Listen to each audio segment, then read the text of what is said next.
Quero saudar a você, professor, professora da Escola Bíblica Dominical, classe dos adultos, com a paz do Senhor Jesus. Estamos juntos para estudarmos a lição de número 12, o Filho e o Espírito, nessa versão comentada neste canal. Portanto, nós vamos ler o nosso estudo aqui providenciado na nossa revista para nós e já fazendo alguns comentários. E temos neste canal também o nosso estudo tradicional, que é o que eu uso na sala de aula, com uma didática um pouco diferenciada. Se você tiver interesse em conhecer, é o estilo que, para uma aula como essa, eu acho que melhor funcionaria na sala de aula. Algumas vezes, na minha opinião, pode ser um como o outro, a maioria dos professores lê a lição e comenta em cima do material. No entanto, se você tiver algum tempo e disponibilidade, eu gostaria que você assistisse essa lição, porque para a lição de número 12, eu penso que ela vai ser de mais ajuda. No entanto, não vou deixar a aula comentada, vamos trabalhar com ela e com certeza vamos ser abençoados por este conteúdo. A nossa lição começa na página 83, com o título e o texto áureo. Na página 84, a leitura bíblica em Lucas, capítulo 1. Na página 85, nós temos a introdução e o primeiro tópico, e é onde vamos começar com a leitura. Em verdade, nós não vamos ler o primeiro tópico, e eu vou dizer por quê. Este tópico está todo muito bem explicado. E o cerne, ou o centro do que ensina este tópico inteiro, portanto, toda a página 85 e 86, está centrado no texto áureo da nossa lição, de Lucas, capítulo 1, versículo 35, que é a resposta do anjo a Maria quando questiona como isso vai acontecer. Então, o comentarista explicou bem profundamente como isso aconteceu, baseado neste texto bíblico, e todo o tópico gira em torno disso, e nós já temos estudado no passado, então eu, como professora, decidi e decidiria na sala de aula não comentar muito, simplesmente ler este tópico na sala de aula, sabendo que o centro está neste texto aí, porque não vamos ler este texto aí juntos, e respondendo o anjo, disse-lhe: descerá sobre ti o Espírito Santo e a virtude do Altíssimo te cobrirá com a sua sombra, pelo que também o santo que de ti há de nascer será chamado Filho de Deus. Então, isto para mim é o centro ou resumo de tudo que está explicando no primeiro tópico. Agora, o segundo e o terceiro nós vamos tomar tempo, nós vamos explicar as coisas que aí estão, porque há algo que aprender. Segundo tópico, página 87, o Filho e a sua relação com o Espírito. Primeiro subtópico diz: o Filho é o Verbo feito carne. Ao assegurar que o Verbo se fez carne, a Escritura revela o mistério do Filho. Porém, o Verbo não começou a existir em Maria, pois ele é eterno, anterior à criação, coigual com o Pai e o Espírito. Então, vamos fazer a primeira pausa aí, entendendo que o Verbo se fazer carne trata-se da encarnação. Jesus é este Verbo, a palavra, ele encarna. E por falar em ele tomar uma outra forma ou encarnar, já significa que ele existia antes. Isso que nós temos estudado neste trimestre, em outros trimestres para trás, é a realidade que Jesus é Deus e, portanto, compartilha todos os atributos de Deus, inclusive a eternidade. Sigamos. Isso indica que na plenitude dos tempos o Verbo assumiu a natureza humana sem deixar de ser Deus. Ele submeteu-se voluntariamente às limitações humanas, mas manteve a sua essência divina. Enquanto o homem, Jesus não usou plenamente seus atributos divinos, exceto quando o Pai o permitia pelo Espírito. Isso aí agora já mudou o cenário um pouco, porque muitas lições, não só de outros comentaristas, mas este próprio comentarista antes, tinha a tendência de fazer a proposição deste assunto da divindade do Filho em relação aos atributos, de uma maneira mais comum curricular àquilo que é oferecido pelo estudo da teologia. Então, claro que dentro do estudo da teologia sobre este assunto, há diferentes posições, mas há alguma que a maioria toma. E estes comentaristas caminharam neste mesmo sentido. No entanto, desde o princípio dessa lição, nós aqui neste canal estávamos dizendo, olha, faz sentido, mas não faz sentido ao mesmo tempo, mostrando com muita diligência, com muita humildade, uma certa contradição. E agora, quando eu vejo o comentarista usando estas palavras, eu me alegro no Senhor. Por quê? Porque o homem de Deus, o homem que é servo de Deus, ele não pode ir contrário à palavra de Deus. Mesmo que nós aprendamos uma ou outra coisa, Nós temos que fechar, aleluia, naquilo que a Bíblia diz, mesmo que talvez a nossa compreensão não seja absoluta do assunto, mesmo que algumas pessoas, ou até a maioria das pessoas, entenda diferente, nós não podemos fugir da realidade daquilo que a Bíblia nos diz. E é isso que eu encontro aqui. O nosso pastor, comentarista, diz e usa essa palavra aqui, que a gente acabou de ler por último. Enquanto o homem, Jesus não usou plenamente dos seus atributos divinos, exceto quando o Pai o permitia pelo Espírito. Ora, Jesus, como Deus, tem dois tipos de atributos, nós já estudamos sobre isso, comunicáveis e incomunicáveis. Comunicáveis é aquilo que ele já compartilhou com Adão, nós perdemos pela queda, pelo pecado, e temos a restauração progressiva estando em Cristo. Estes são os atributos morais ou comunicáveis, santidade, sabedoria, justiça, amor e etc. Ok? Os atributos naturais ou incomunicáveis são aqueles que só Deus tem na posição de Deus, eterno, onisciente, onipotente e assim por diante. Então, este tipo de atributo é a característica única e exclusiva de Deus. Portanto, ele não pode comunicar com nenhuma criatura, mesmo seres angelicais, não têm estas características, estes atributos, porque pertencem somente a Deus. Ora, quando se entende que Deus, Filho, Jesus, encarnou-se, nós explicamos aqui que a proposta de Paulo em Filipenses 2, daqui a pouco a gente vai reler este texto, quando ele diz que aniquilou-se a si mesmo, é que este processo de aniquilação para se tornar, tomar a forma de homem, o estar na forma de homem, o impede de usar estes atributos que são somente divinos. É por causa do enclaustramento e a realidade presa no tempo, no espaço e na matéria que a humanidade reside, que essas duas coisas não trabalham juntos. Agora, ele não deixou de ser Deus. Não só os atributos morais vieram com ele, mas ele é Deus, só que ele se encarnou. Então, este entendimento foge da maneira que os teólogos têm proposto e muitos de nós temos aceitado dessa maneira. No entanto, o pastor aqui, ele usou palavras diferentes, mas disse uma mesma coisa. Ele disse, olha, não, ele trouxe com ele os atributos, mas ele não podia usar. E eu me pergunto qual é a diferença em ter e não poder usar do que não ter. Então, aonde estes atributos estão, para mim, não faz diferença. Porque o fato é que ele não podia usar, seja por um motivo ou por outro, é exatamente agora nós nos encontramos numa só posição. Por quê? Porque é onde a Bíblia nos vai prender aí, nós não vamos conseguir sair dela. E por que o autor está falando isso? Porque todo o nosso estudo do segundo tópico aqui é que Jesus atuava no poder, na virtude do Espírito Santo, não dele. E aí vem uma pergunta que nós propomos aqui há muito tempo atrás. Por que é que ele precisava do poder do Espírito Santo se ele tinha essa capacidade e este poder nele mesmo? Então, agora nós entendemos, e o nosso comentarista chega junto numa mesma posição que, de alguma maneira, ele não usava, exceto, olha a colocação dele, isso é uma colocação humana, do entendimento do pastor Douglas Batista, mas que está caminhando com o entendimento, a conclusão bíblica, que eu caminho nesta mesma vertente. Ele diz, exceto quando o Pai o permitia pelo Espírito. Então, segundo o pastor aqui, ele está dizendo mais ou menos o seguinte, Jesus veio, ele tinha os atributos, inclusive, incomunicáveis com ele, mas ele estava impedido de usar pelo Pai. Foi da vontade do Pai que ele não usasse, ok?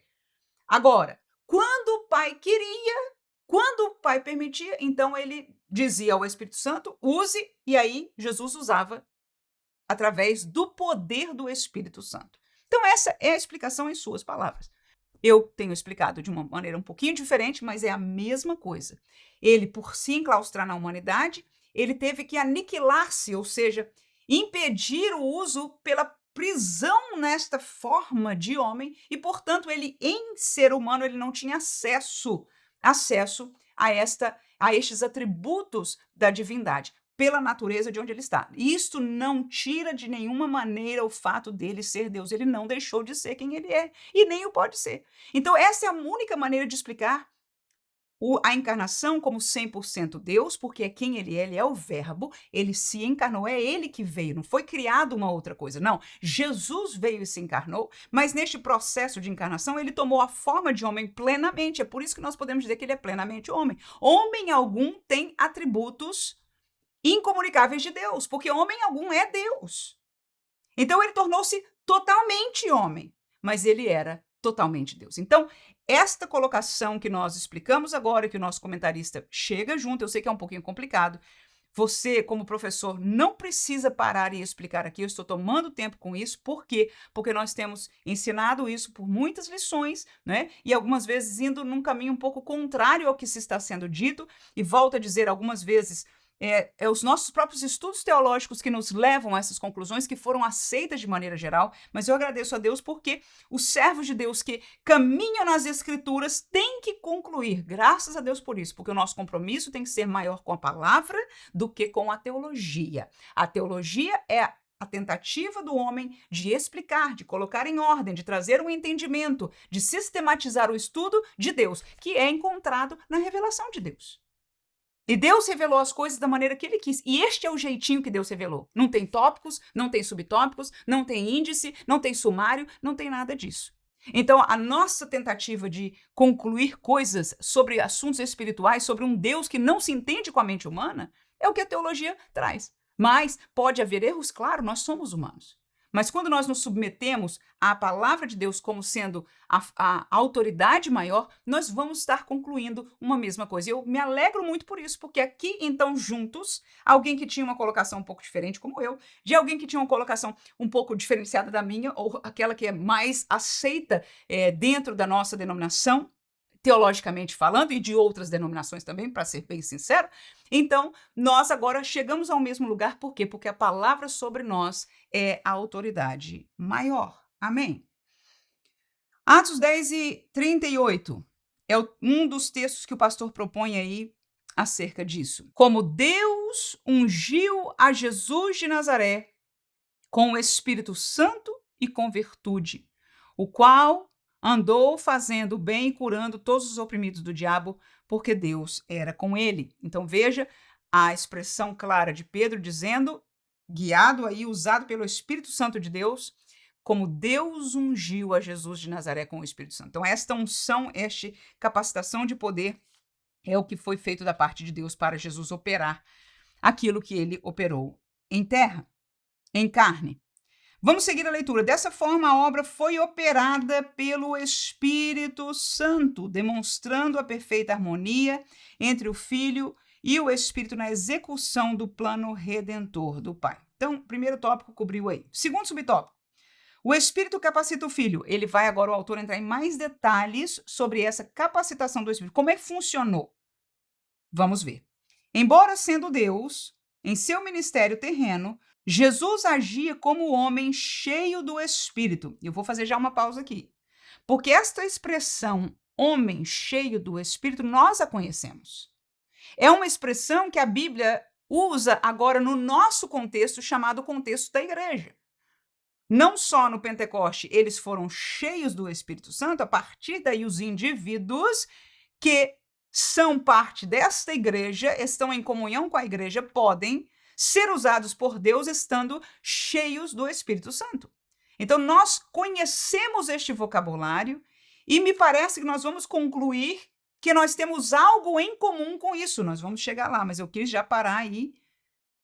Por quê? Volto a dizer, quando nós caminhamos dentro da palavra de Deus, nós vamos encontrando e descobrindo estas verdades maravilhosas. Cada palavra proferida, diz aí o texto agora, seguindo aqui. Aí ele dá o texto, é João 3,34. Cada milagre realizado, ele deu outra citação. Cada demônio expulso e cada perdão ministrado eram o resultado de uma vida conduzida pelo Espírito Santo. O que o pastor está querendo dizer com isso aí? Que toda a ação espiritual de Jesus, poderosa, sobrenatural, entenda por favor, um homem não pode obrar nada sobrenatural. Para uma obra sobrenatural, natural é aquilo que é da dimensão humana, da matéria. E o que nós obramos como homens é na matéria, a medicina, a engenharia, às vezes parece coisa milagrosa, mas não é milagre, não. É o entendimento daquilo que Deus propôs para nós dentro desta terra, dentro das nossas limitações. Aleluia! O homem pode voar uma máquina, um avião, mas também um foguete que o leva ao espaço, e isto não é milagre, isto é humano, aleluia. No entanto, quando você trata de coisas sobrenaturais, você tem que estar lidando com este mundo ou com esta realidade que não está presa à humanidade. Seja de Deus ou, inclusive, eu tenho que dizer a verdade, o acesso às coisas das trevas dá uma possibilidade de atuar com coisas que são sobre ou fora da nossa naturalidade. Então, são sobrenaturais das trevas e, claro que, falando do reino de Deus, sem dúvida alguma, são sobrenaturais. Então, aquilo que Jesus, o que o pastor está querendo dizer aí com suas palavras, eu estou só refraseando para nós entendermos, é que toda ação espiritual do Filho, em termos de atuação, de poder sobrenatural, a inspiração e o poder para execução vinha da pessoa do Espírito Santo. Amém? Então vamos seguir. Sua ação salvadora era guiada e sustentada pelo Espírito. Ele não veio com ostentação, mas em humildade, movido por compaixão divina. Vamos ao texto de Filipenses, já que ele está proposto aí pelo pastor para nós. Diz: de sorte que haja em vós o mesmo sentimento que houve também em Cristo Jesus, que sendo em forma de Deus, não teve por usurpação ser igual a Deus, mas aniquilou-se a si mesmo, tomando a forma de servo, fazendo-se semelhante aos homens. Então, esta é a proposta que nós colocamos aí, que essa aniquilação é exatamente esvaziar-se destas características que são só divinas, pelo fato dele ter que tomar a forma de servo, que é a forma de homens. Aí ele diz semelhante a homens, então forma de Deus e forma de homens, são duas formas diferentes. Houve um processo de aniquilação, de esvaziamento, e este processo é o que nós dizemos que para pertencer à forma de homem, não há como acessar aqueles atributos que são incomunicáveis, porque eles só pertencem a Deus estando em forma de Deus. O Espírito lhe capacitava com sabedoria, inteligência, poder e direção. Isso é bem interessante. Veja o texto que o pastor propôs aí, Isaías 11:2. E com isso, quando eu falar e ler estes textos, são aqueles que eu na sala de aula pediria para alguém ler, né? Então eu marco aqui os textos que eu vou ler na sala de aula, provavelmente eu vou pedir a alguém que leia e vou comentar sobre este texto. Você sabe que no nosso roteiro tradicional nós usamos bastante mais textos e de uma forma mais didática para este recurso. No entanto, podemos fazer de forma semelhante aqui, e é isso que eu estou fazendo com você agora. Isaías capítulo 11:2 diz: e repousará sobre ele o Espírito do Senhor e o Espírito de sabedoria e de inteligência, e o Espírito de conselho e de fortaleza e o Espírito de conhecimento e de temor do Senhor. Então veja que em Isaías é uma profecia acerca do Messias, acerca de Jesus, quando ele viesse. E veja que esta profecia, Deus está inspirando a Isaías a dizer que este Messias seria receptáculo da ação do Espírito do Senhor. Portanto, a terceira pessoa da Trindade. E este Espírito trabalharia nele, daria nele o uso destas coisas aí. Ele chama de Espírito de sabedoria, Espírito de inteligência, Espírito de conselho, de fortaleza, mas é a atuação do Espírito para sabedoria, inteligência, fortaleza, conhecimento e temor do Senhor. Mas eu quero que eu e você entendamos aí.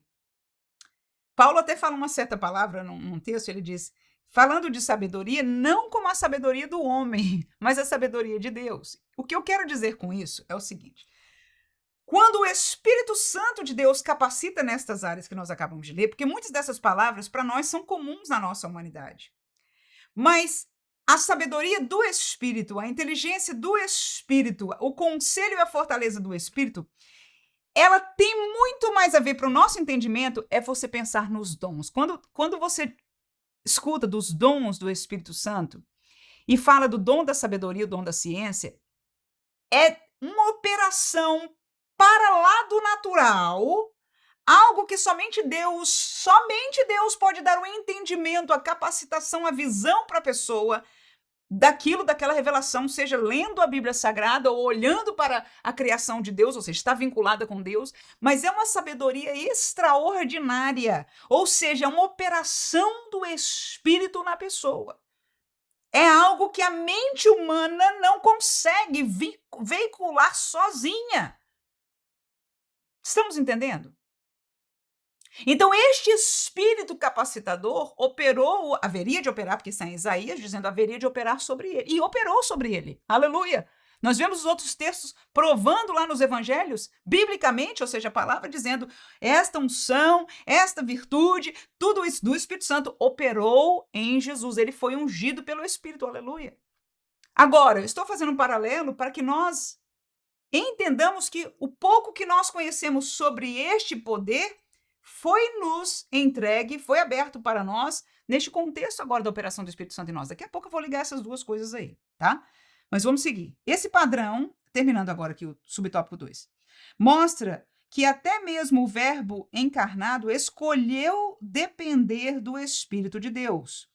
É também um modelo para todo verdadeiro cristão. Toda obra espiritual deve ser realizada no poder e na direção do Espírito. Mas quando diz aqui o depender do Espírito de Deus, eu vou ler ainda com você Mateus capítulo 4 e versículo 1. Veja aí o que diz o texto. Então foi conduzido Jesus pelo Espírito ao deserto para ser tentado pelo diabo. Eu nunca tinha tomado atenção, eu tinha lido e visto, mas não com esta ótica, porque é assim quando a gente estuda a Bíblia. O pastor aqui, ele diz, o verbo escolheu depender do Espírito Santo. E eu até que não gostei muito, mas quando eu li o texto, eu digo, poxa, não é que está escrito dessa maneira mesmo? Aí, Jesus, conduzido pelo Espírito ao deserto para ser tentado pelo diabo. Então, quando nós lemos este texto da tentação, nós vemos aí que foi do querer de Deus e o Espírito Santo de Deus foi quem conduziu a Jesus para aquele momento, para aquela realidade que ele viveu ali. Então, está bem a colocação, é bíblica a colocação de que Jesus em todo o tempo submeteu-se a este querer do Pai. Nós já estudamos que toda a vontade de Deus, Jesus se submeteu, obedeceu, ele fazia, ele atuava debaixo da vontade de Deus. E nós já aprendemos hoje que a vontade de Deus é que a atuação do Espírito de Deus sobre Jesus o levasse, o guiasse, e nós estamos aí aprendendo isso. Terceiro, o Filho e o poder do Espírito. Como observado, o ministério de Jesus foi marcado pela dependência do Espírito. Resumo do que nós já falamos aí. Isso não nega sua divindade, mas exalta sua humildade na encarnação. Então, mais uma palavra explicando aquele mesmo tema nosso. Ele não deixou de ser Deus, o fato dele ser dependente do Espírito não está negando a sua divindade, ele continua sendo Deus. Mas aí ele diz, exalta a sua humildade na encarnação. Então, há duas palavras, escolha e humildade, todas estão juntos ao processo de Jesus ter aceitado a proposta do Pai. Escuta, por favor. O Pai amou o mundo e tinha, na sua soberania, ele decidiu que a salvação aconteceria dessa maneira que a gente conhece aqui. Foi ele que decidiu. Essa é uma colocação muito interessante. Porque eu vou explicar mais uma coisa aqui. Presta atenção, eu sei que eu não quero que você se perca. Porque isso é soberania. Soberania é Deus poder fazer de qualquer maneira, mas ele escolheu uma. Quando Deus escolhe uma, não é que ele se prendeu, é que ele escolheu. Amém? Então, quando alguém diz, olha, não pode ser assim porque Deus é soberano. Tá bom, Deus é soberano. O que significa Deus ser soberano? É que ele pode fazer da maneira que ele quiser. Se ele quiser fazer tudo, ele faz tudo. Se ele não quiser fazer nada, ele faz nada. Se ele quiser fazer de um jeito, ele faz de um jeito. Tá? Isso é soberania de Deus. Agora, na soberania de Deus, ele decidiu este projeto de salvação ser do jeito que a gente está aprendendo dele, na Bíblia Sagrada. Ok? E ao trazer essa proposta, no melhor sentido, é uma maneira figurada de falar, Jesus escolheu dizer sim ao Pai. Dizer, eu vou. Ele escolheu tornar em forma humana. E este processo é de humilhação. Então, ele foi humilde em aceitar a proposta do Pai e humilhou-se a si mesmo neste caminho que nós já lemos ali em Filipenses capítulo 2, fazendo-se em forma de servo, em forma de homem, e depois, inclusive, o texto no versículo 8 diz, humilhou-se até a morte e morte de cruz. Vamos continuar aqui a leitura. Seu batismo foi confirmado pelo Espírito e pela voz do Pai como manifestação da Trindade. No deserto, pelo Espírito venceu a tentação como o novo Adão. A unção do Espírito sustentou seu ministério. Seus milagres operados em comunhão com o Espírito revelaram o reino de Deus. Em sua humanidade, submeteu-se ao Pai e agiu no poder do Espírito. João 6:38. Porque eu desci do céu, não para fazer a minha vontade, mas a vontade daquele que me enviou. Então veja aí, em sua humanidade, como diz o pastor, ele se submeteu à vontade do Pai, e a vontade do Pai, inclusive, foi que ele agisse no poder do Espírito Santo de Deus.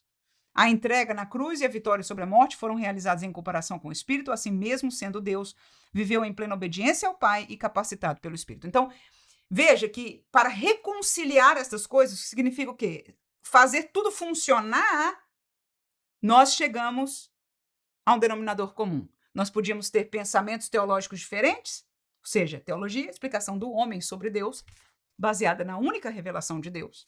Então, não precisa ser criativo, tem que olhar a revelação, amém? Ora, e ao chegarmos nessa conclusão, vermos como foi a operação em Cristo, nós temos que concluir como semelhante, vamos chegar a uma mesma conclusão.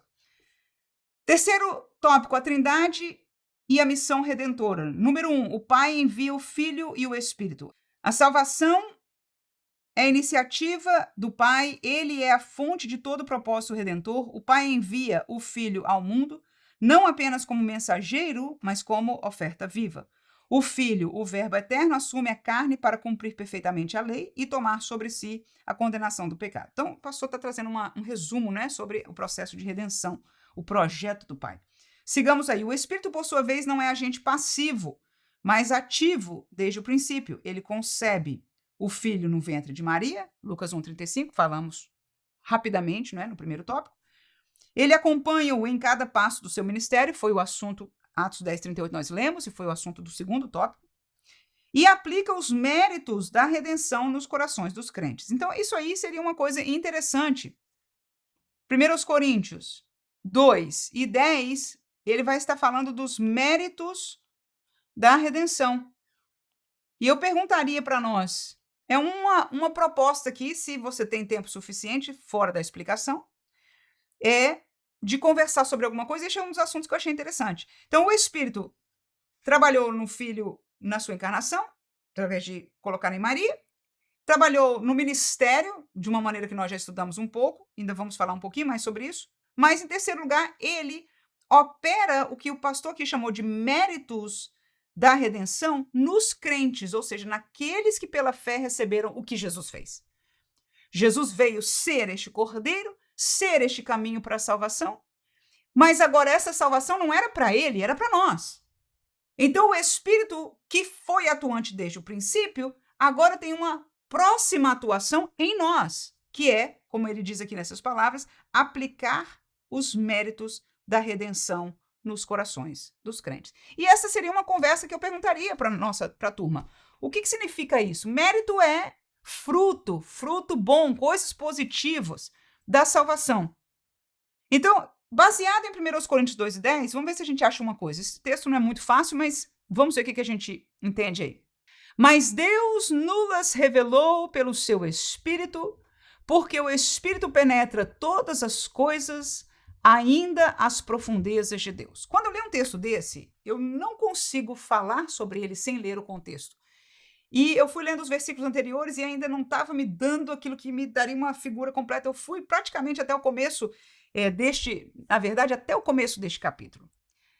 Mas depois de ir para lá, eu falei, olha, eu não vou comentar sobre tudo isso aqui na aula, não. Então, veja, eu estou comentando isso com você para que você, professor, caminhe junto comigo no processo que eu caminho para trazer essas explicações dos textos bíblicos que você, às vezes, diz, né? Poxa, irmã, como se sabe tudo isso? É assim mesmo, a gente tem que buscar na Bíblia, entender, e para entender, às vezes, não é no versículo, é para trás, e aí você vai entendendo o que está acontecendo até chegar naquele texto. Então, quando eu caminhei nesse, eu entendi um pouco, e eu era no caminho que eu estava na expectativa, mas achei complicado para trazer para a sala de aula. Então, o que eu decidi fazer com o texto que foi o pastor que propôs para mim aqui? Né? É que o Espírito revela coisas que são espirituais. Coisas das profundezas de Deus. Veja aí se eu não achei algumas palavras dentro deste versículo. Dá para ver aí? Veja aí, olha aí o versículo. Tá vendo? Vou ler até de novo, olha, mas Deus nulas revelou, ou seja, é Deus quem quer fazer-nos entender alguma coisa, pelo seu Espírito. O Espírito é quem nos ajuda, nos capacita, tá vendo aí? Porque o Espírito penetra todas as coisas, ainda as profundezas de Deus. Ou seja, o Espírito conhece todas as coisas que são de Deus, que são espirituais. E Deus quer fazer-nos entender algumas dessas coisas. Então, o que eu entendo daí? Que o entendimento das coisas espirituais é um desses méritos da redenção no crente. Então, o crente tem acesso a entender coisas espirituais, como o céu, como capacitação de poder através do batismo no Espírito Santo ou dons. A gente só tem alguma capacidade de entender essas coisas pela obra do Espírito Santo em nós. Amém? Então, este entendimento das coisas espirituais é um destes méritos. Mas a segunda parte, que não está em termos de textos aqui para nós, mas eu acrescentei aqui no meu estudo, chama as experiências. Então, nós temos o entendimento, mas há experiências que nós temos como méritos da salvação. E eu vou abrir algumas aqui. A primeira experiência, que é tudo no contexto do novo nascimento, é a nossa transformação.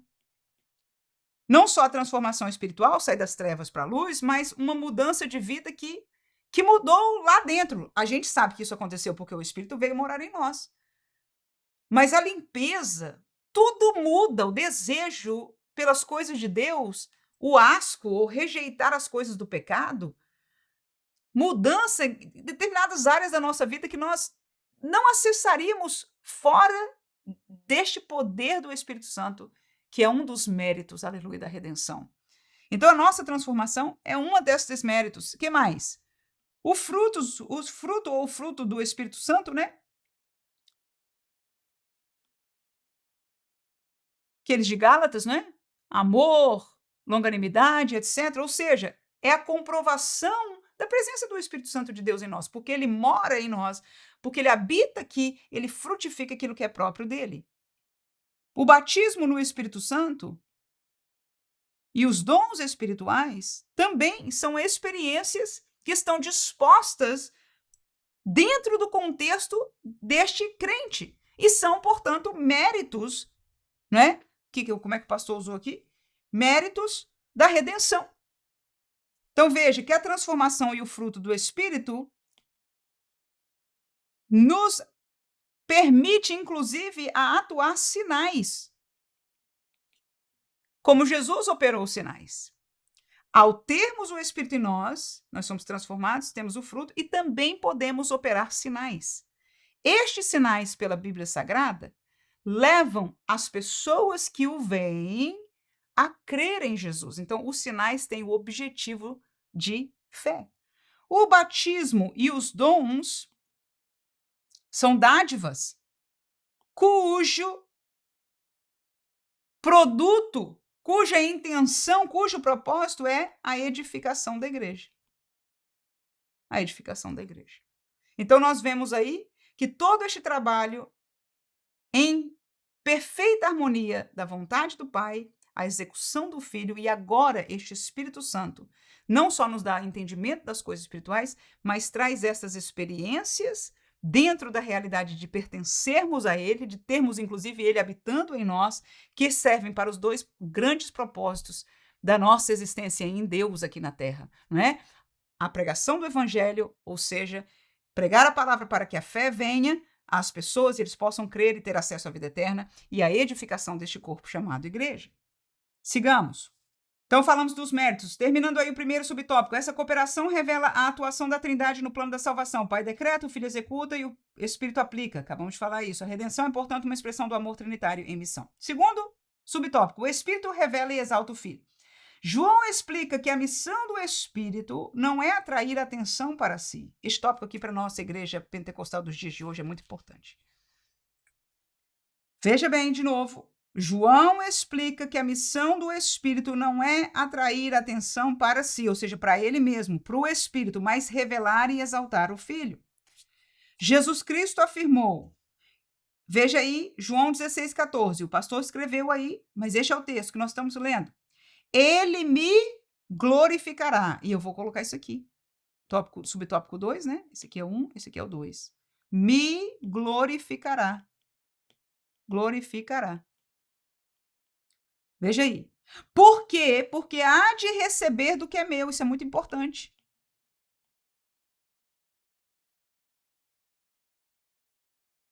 Eu vou fazer um paralelo para você aqui do lado. Você vai lembrar disso. Vamos colocar os três aqui: o Pai, o Filho e o Espírito Santo. Ok? Então você veja que o Filho obedeceu ao Pai. Não foi assim? A vontade, o projeto foi do Pai e o Filho fez o quê? Obedeceu ao Pai. E agora nós estamos aprendendo que o Espírito Santo fez o quê? Recebeu do Filho. Não é que eles não tenham poder em si, o Filho não tenha poder ou o Espírito não tenha poder, não. Mas é que ambos estão em perfeita comunhão e harmonia com o Pai neste projeto que ele quis que fosse assim. Ai, por quê, irmã? Não sei. Isto é soberania de Deus, ele faz como ele quer e ele revelou o que ele quis revelar. E é isso, é essa revelação que nós temos acesso. Mas nessa revelação, olha o que nós estamos aprendendo.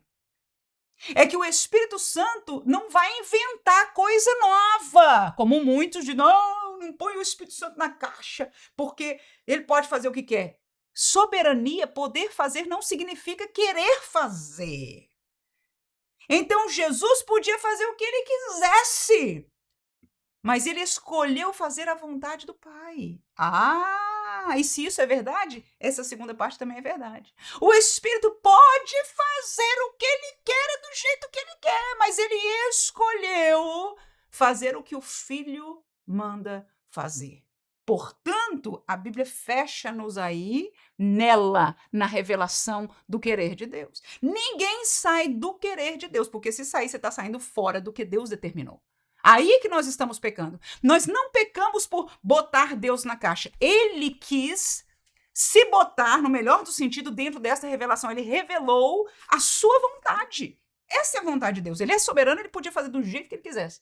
Mas ele quis desta maneira, agora cabe-nos a nós, nos humilharmos para crer e submetermos à vontade de Deus. Esta é outra questão. Amém? Então, ele me glorificará porque receberá do que é meu. E vou há de anunciar, ou seja, vai fazer a igreja entender o que Jesus mandou, a revelação de Jesus, que é o segundo versículo aí, olha lá. Esclarece-se que o Espírito não busca glória própria, mas dá testemunho do Filho. Olha o que diz João 15, 26, é outro texto que eu vou ler aqui. Jesus diz, mas quando vier o Consolador, que eu da parte do Pai vos hei de enviar, aquele Espírito da verdade que procede do Pai, testificará de mim. E eu pergunto para você, o que significa isso? Dá testemunho de mim. O que significa isso? Faz-nos entender e crer em duas coisas, no Filho e no que o Filho anunciou. Um testemunho de alguém que testemunha de alguém, faz-nos entender este alguém. Ele testemunha para que você saiba o que aconteceu, como aconteceu, por que aconteceu, quem é verdadeiramente essa pessoa. Isso é testemunhar da pessoa. Então, o Espírito Santo, ele testemunha do Filho. O foco, como disse o pastor muito bem aqui, a obra genuína do Espírito é cristocêntrica. O trabalho do Espírito Santo que atua em nós, é verdade, ele veio para atuar em nós, é o projeto do Pai. Ele não tinha nada que fazer isso, mas ele quis fazer assim. Mas este Espírito atuando em nós, ele aponta, ele testemunha, ele fala, olha, o que Jesus falou é verdade. Está vendo aqui em você agora essa obra? Está vendo aqui na igreja essa obra? Isso Jesus falou, está vendo aí? Ele não cria, não inventa nada. E eu estou sendo enfática nessas palavras, porque não só alguns já falaram comigo através dos textos que foram deixados no canal, mas eu já ouvi em outras situações essas colocações. Ai, não impeça, não tem que crer em tudo que é do Espírito. Se o Espírito agiu dessa maneira, algumas vezes eu vi manifestações, irmãos, que era de outro espírito, literalmente maligna. E as pessoas inocentemente recebendo como se fosse do Espírito de Deus. Eu estou dizendo do que eu testemunhei. Agora, a pergunta é para nós. Como nós saberemos, irmãs? Nós tememos a Deus, nós queremos as coisas do Espírito de Deus. Como é que a gente sabe? Como é que a gente sabe? Daqui a pouco eu vou ler um versículo com você e vamos dar uma resposta sobre essa.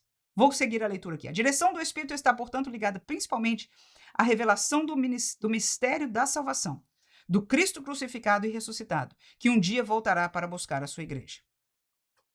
Ou seja, o Espírito liga com a obra da salvação. É a principal obra da fé e da edificação da igreja. As duas obras que foram dadas a nós, mas são operadas pelo Espírito. Amém? Assim, toda obra genuína do Espírito é profundamente cristocêntrica. Portanto, como igreja, devemos discernir, olha aí o pastor falando agora conosco, as manifestações espirituais à luz da Bíblia. E é este texto que eu vou ler com você, que ele propôs aí. 1 João 4, 1 e 2. Tudo que não aponta para Cristo não procede do Espírito. Cristo é o centro da obra do Espírito. Eu só li o final aqui da revista e vamos ao texto bíblico. Veja aí. Amados, não creiais em todo o Espírito, mas provai se os Espíritos são de Deus. Porque já muitos falsos profetas se têm levantado no mundo. Nisso conhecereis o Espírito de Deus. Todo espírito que confessa que Jesus Cristo veio em carne é de Deus. Olha, a palavra aí para nós é, primeiro, não creiais em tudo que é espiritual. Em todo espírito é em tudo que é espiritual. Porque quando ele diz em todo espírito, significa que algumas operações espirituais sobrenaturais não podem ser humanas. Lembra que a gente falou? O ser humano não tem capacidade de operar no sobrenatural. Se ele está obrando no sobrenatural, escute, por favor. No natural, ele pode inventar. Falsos profetas pode falar a palavra inventada, pode falar do sentimento, pode falar do que quer que seja. Isso é natural. Agora, quando há uma operação sobrenatural, então é espiritual. Agora, vamos ver a fonte, porque a palavra nos diz a nós. Vamos aprender aqui com a orientação divina da palavra de Deus? Ele diz, não crê. Ora, escute, por favor, crente. E você que é professor em áreas simples. Na verdade, isso não é para simples, não, irmão. Isso é para todo mundo.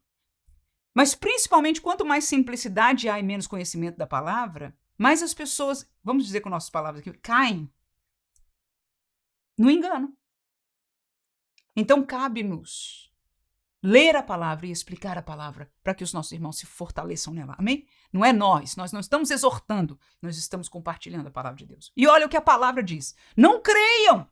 Então, um coração que vai para um culto, começou a ter manifestação espiritual, e ele não já abre e dizer, creia em tudo. Ah, lá vem o profeta ou a profetisa. Ei, vem para você. Irmão, você não precisa começar a chorar porque tocou a sua cabeça, não, irmão. Não, eu estou aprendendo com a Bíblia. Porque a Bíblia diz, não creia em todo o Espírito, mas provai. Então, essa é a segunda palavra. Tá vendo aí? Ele não diz não creia no que é de Deus. Não. Mas provai. Veja as duas palavras aí. O que significa provai? Aí onde eu vou tentar nos ajudar aqui. Mas se eu, presta atenção, porque começa daí. Se eu não tenho que crer em todo o Espírito, e se eu tenho que provar, eu já não posso, irmão. Chegou, fez barulho, falou em língua estranha, eu já estou lá, fala comigo e faz. Não, eu estou no meu coração dizendo, Senhor, fala comigo. Faz a tua obra, faz o teu querer, abençoa a igreja, enche a minha vida da tua graça. Se for a tua vontade, Senhor Jesus, falar, fala. Mas encher da graça é sempre a vontade de Deus. Amém, irmãos? Culto pentecostal, que nós oramos, sentimos a graça de Deus, falamos língua estranha, choramos na presença de Deus. Isso é sempre a vontade de Deus. Agora, as manifestações, a gente no coração está dizendo, Senhor, faz o teu querer. Amém? Então, nós queremos o de Deus. Eu quero. Você quer? Muito bem. Aí manifestou. Pronto. Começou a acontecer alguma coisa, é barulho, é cair, é isso e aquilo. Será que isso é de Deus? A palavra diz, não creia em tudo, mas prove. Então, o meu coração a se aproximar das manifestações é de prova. Lá dentro dele eu digo, Senhor, é teu. Pronto, já comecei a perguntar. Porque a primeira prova, na minha experiência, eu vou compartilhar, o versículo não fala tudo para nós aí. Ele somente diz que faça essas duas coisas. E ele ainda diz mais, porque já muitos falsos profetas se têm levantado no mundo. Ora, se muitos, veja a palavra muitos, você viu a palavra muitos? Se há muitos falsos profetas no mundo, então qual é a chance de que um deles está trabalhando e operando na minha igreja? Será que é 1 em 1 milhão? Não, porque disse muitos. Aham. É um tal de uma profecia, todo culto tem. Aquele pregador, todo santo culto. Será que é assim que o dom da profecia funciona, irmãos? Na minha Bíblia, não. Aleluia. Aleluia! Glória a Deus! Não, irmãos, não é toda oração que dá profecia, não. Deus fala profecia, não é a palavra de Deus, não é o que Deus quer falar. Hã? Ou não? Porque se for o que o falso profeta quer falar, então sempre tem. Mas se é o que Deus quer falar, é quando Deus quer falar. Tá aí, tá aí. Amém. Então, aquele que sempre que vem, o pastor convidado, que vem porque aquilo ali é profeta, e profetiza para todo mundo. O quê?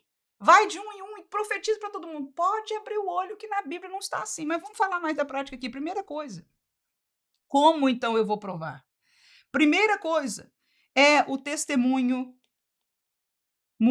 do próprio Espírito no nosso coração. Esse, irmão, ele existe, mas nem sempre a gente permite reconhecer, principalmente se nós não tomarmos o cuidado de não crer em todo o Espírito. Porque quem não crer em todo o Espírito, mas neste momento faz aquilo que eu falei há um pouco tempo atrás, pergunta ao Senhor, digo, Senhor, isso é teu? Se você se voltar para Deus naquele momento, você vai impedir a atuação na área da emoção e espiritual do Espírito que está operando, se for mal, entrar em você e você vai ter a clareza de perceber a voz do Espírito no seu coração. Agora, se a pessoa falou, fez um barulho lá e gritou, falou qualquer coisa, você já se emocionou, você já se abriu todo, já se abriu toda, então vai ser mais complicado se escutar a voz do Espírito no seu coração, porque você já está aberta para aquele Espírito. Se for de Deus, graças a Deus, mas se não for, já é um caminho problemático. Amém, irmão? Será que nós queremos aprender da Bíblia? Ou nós queremos continuar tendo os nossos ídolos? Que o sangue de Jesus nos cubra, em nome de Jesus. É a Bíblia quem diz isso para nós. Não sou eu que estou fechando a operação do Espírito Santo. Ou eu creio na minha Bíblia, na palavra do meu Deus, ou eu não creio nela.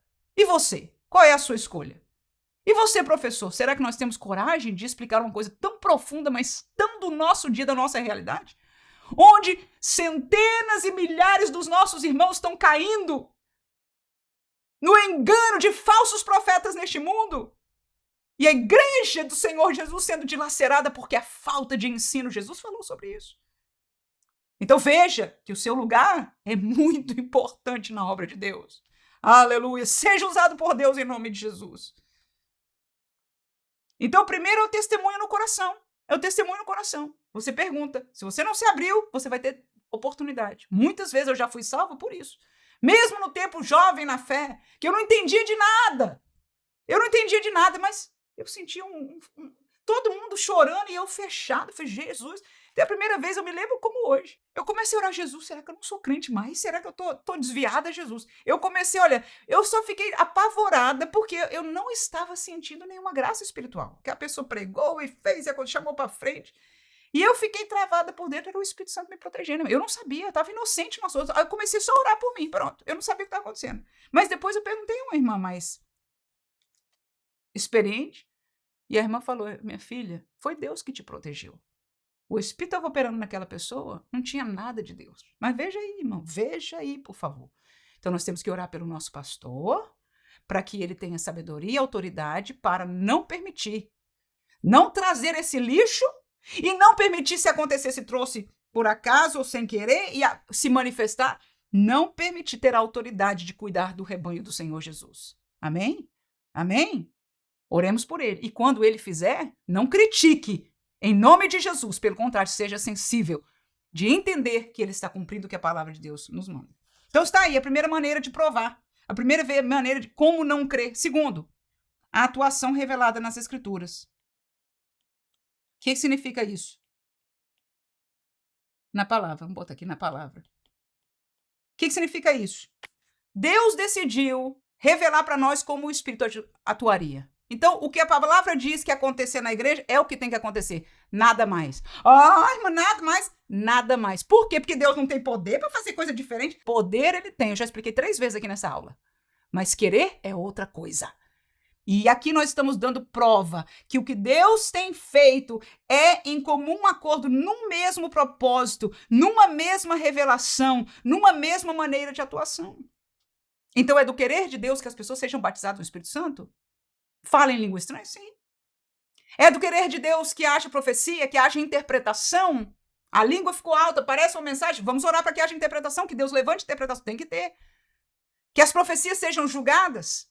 Tudo isso, a manifestação, deve acontecer segundo os parâmetros da Bíblia. Então, não só o testemunho do Espírito, mas uma atuação revelada pela palavra. Ai, pode, porque a moda agora, porque como os profetas se multiplicaram para todo lado, não, porque a profecia não precisa toda a profecia funcionar, dar certo. Que negócio é esse? Que toda profecia tem que dar certo.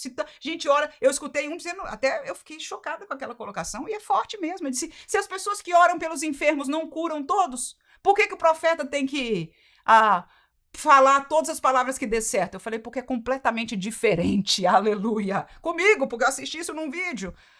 Satanás mentiroso, enganador. Por que estão falando isso, estes falsos profetas? Porque querem que nós estejamos escravos das suas falsas profecias e tenhamos a eles como ídolos. Nós não temos ídolos, nós somos servos do Deus Altíssimo. O que revelou esta palavra para ser a bússola da nossa vida. Aleluia.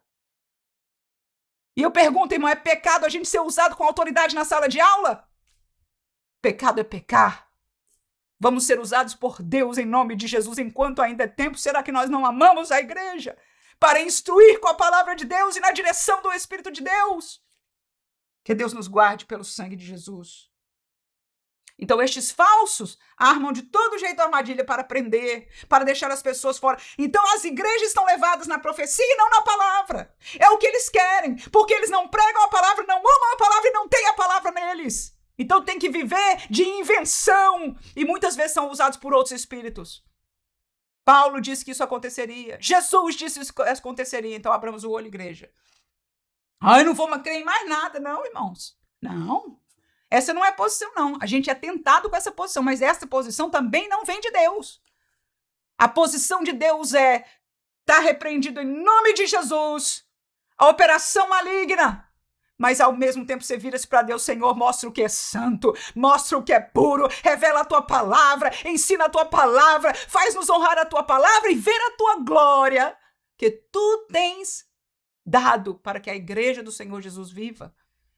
Jesus viveu isso e disse, eu vou para o meu Pai, mas o Espírito vem estar operando estas coisas. Vocês vão fazer os sinais que eu fiz e até mais, diz Jesus com as suas palavras. João capítulo 14, versículo 12, se quiser anotar aí, tá? Vou fazer mais. Por quê? Porque foi do querer do Pai. Ele era a cabeça, ele é a cabeça. O corpo chamado igreja continua a missão que Cristo começou. Esta missão, a outra missão ele cumpriu perfeitamente. Mas esta missão de levar o evangelho, Jesus começou.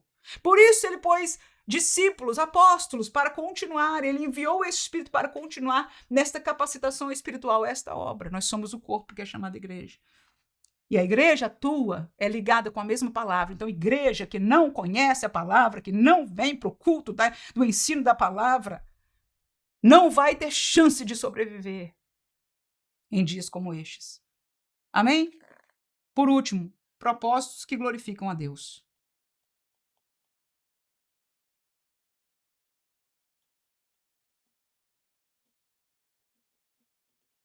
Ou ao filho. Vou fazer a mesma colocação. O filho atuava quando ele foi ressuscitar Lázaro. Ele orou ao Pai, ele glorificou o Pai. Ele estava fazendo o propósito do Pai. Para que creiam em ti, ó Pai. Eu sei que tu me ouves, mas para que creiam em ti, ó Pai. Aleluia.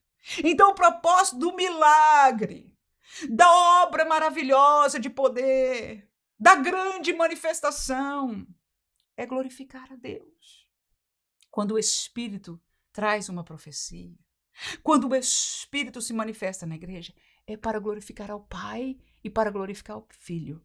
Quando a glória cai no profeta, no apóstolo ou no próprio receptáculo, já viu que as profecias hoje ai, porque tu serás e tu farás e aquilo que você tem orado vai acontecer e etc, e etc, etc. E o propósito é para quê? E o pior que se fosse isso e fosse de Deus, mas não, todo mundo vai receber a mesma glória. Ele passa de cabeça a cabeça. Irmão, não sejamos mais meninos, como diz a Escritura, por favor. Mas a maneira de não sermos meninos, segundo Paulo nos explica, é conhecermos a palavra da verdade que nos esclarece essa verdade. Então, se o propósito da situação espiritual não for de glorificar, não for em sintonia com o mesmo propósito de Deus, está fora, irmãos. E é o que nós vemos para todo lado. Então, eu sei que dói, mas nós temos que obedecer para o nosso próprio bem. Se não fosse importante, ele não precisaria falar. Mas ele diz, não creia em todo o Espírito. E provem se os Espíritos são de Deus. Como? Resumindo aí, seu coração na mesma hora começou a manifestar, você estava orando, teve o hino, tal, aquela coisa toda. E já começa que precisam de todo tipo de ajuda, né? Já começa a vir o pregador, prega pouco e começa, põe um hino aí, põe nota, e põe tal música, já para ajudar alguma coisa. E as luzes também agora estão ajudando mais alguma coisa. E aí começa, e os gritos estão ajudando outra coisa. E as palavras, e aí a maneira que atua, que age, que faz as coisas, estão ajudando. Para que tudo isso, irmão? Se é de Deus, Deus não precisa disso tudo não, irmãos. Desculpa. Deus não precisa de nada disso. Coisa linda é ver operação genuína de Deus. Sabe uma coisa? Faz falta no meio da igreja em geral. Talvez a sua congregação seja esta abençoada que vive isso. Aleluia! Nós temos aqui um público muito grande e cada um de nós vive uma realidade diferenciada uma das outras. Mas quando nós olhamos, hoje a internet nos permite isso, ver essa realidade de todo lado. Há muita falsidade. Então, testemunho no coração, vemos se a atuação é o que a Bíblia diz que aconteceria, como a Bíblia diz, e se o propósito dessa atuação está dando glória a Deus, aleluia, e a Cristo. Terceiro subtópico, vamos ler aí a fé e a submissão do crente. O plano da redenção, embora concebido e executado pela Trindade, requer uma resposta humana. Não somos agentes da redenção, mas somos seus recipientes participantes. Maria, ao ouvir a mensagem do anjo sobre a concepção milagrosa, mesmo sem entender, submeteu-se com fé. Sua resposta é um exemplo profundo de postura que todo crente deve assumir diante da obra trinitária. Isso é, confiar com humildade e entrega total.